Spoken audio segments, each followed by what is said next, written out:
Hello, बच्चों. Let's see the question. Which of the following sequence is an AP with common difference 3? तो हमारे पास चार options हैं. an is equals to 2n square plus 3n. n belongs to natural number. an is equals to 3n plus 5. an is equals to 2n square plus 3. an is equals to 3n square plus 1. ठीक है, तो पहले हम क्या लिख लेंगे इस question का की कॉन्सेप्ट. तो की कॉन्सेप्ट क्या हो जाएगा इस क्वेश्चन का? की कॉन्सेप्ट फॉर दिस क्वेश्चन क्या हो जाएगा कि हमारी N N term of A P क्या होता है हमारे पास? A plus N minus one D. और ये हमारे पास क्या होता है? डी. डी हम कैसे निकाल सकते हैं कि A two minus A one is equals to D. ठीक है, तो अब हमारे पास क्वेश्चन में क्या गिवन है? क्वेश्चन में गिवन है हमारे पास वी हैव कि डी हमारे पास है 3. ठीक है, डी हमें 3 दे रखा है. अब हम इसे यहाँ पुट कर देंगे A N is equals to A plus N minus one D में. ठीक है, तो ये क्या हो जाएगा? A N is equals to ये आ जाएगा हमारे पास A plus N minus one और ये डी की जगह आ जाएगा हमारे पास 3.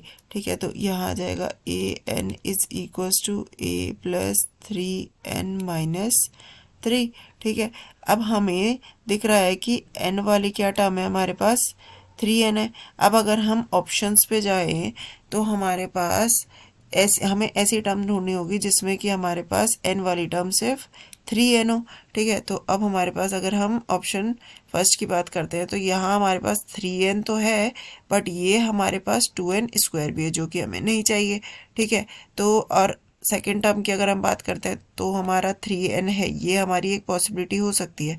अब लेकिन अगर हम बाकी के आउटकम्स भी देखें तो हमारे पास क्या आ रहा है? सी ऑप्शन में हमारे पास है 2n स्क्वायर. 2 स्क्वायर तो हमें नहीं चाहिए. 2n स्क्वायर तो हमारी टर्म थी ही नहीं, हमारी टर्म थी 3n. फोर्थ वाली टर्म में 3n का स्क्वायर आ रहा है, तो ये वाली भी पॉसिबिलिटी नहीं हो सकती. अब सेकंड जो हमें पॉसिबिलिटी लग रही है, सेकंड जो हमारा ऑप्शन है उसको एक बार चेक करते हैं. अगर हम ए एन लेते हैं 3n प्लस 5 लेट. ठीक है, तो अगर हम इसे ले लेते हैं तो हमारे पास वैल्यू कैसे आएंगी? अगर हम a1 निकालें तो ये हमारे पास क्या हो जाएगा? 3 इंटू 1 प्लस 5, तो ये हमारे पास क्या हो जाएगा? 8.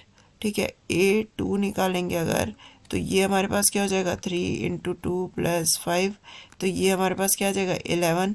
ठीक है, अगर हम इन दोनों का सब्ट्रैक्शन देखें a2 माइनस a1 करें तो हमारे पास कितना आ रहा है? 11 माइनस 8, और 11 माइनस 8 कितना होता है? 3. ठीक है, ये हमारी इस कंडीशन को सेटिस्फाई कर रहा है कि हमारा डिफरेंस 3 होना चाहिए. तो हमारा करेक्ट ऑप्शन क्या होगा? तो correct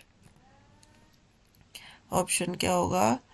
A n is equals to 3n plus 5 has the difference